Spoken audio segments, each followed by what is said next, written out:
So if you forgot your Windows 10 password and now you are stuck at login screen, you don't have to worry, it happens. And whether you just try to forget it or maybe something just got messed up, resetting your password is easier than you think. And today I'll show you step by step how you can reset your Windows 10 password without needing fancy tools or crazy tricks.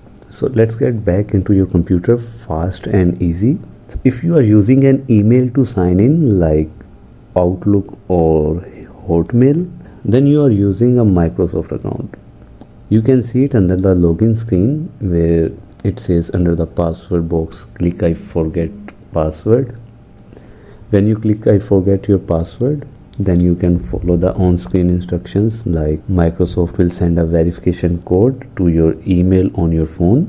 You have to enter that code and set a new password, and then you are back.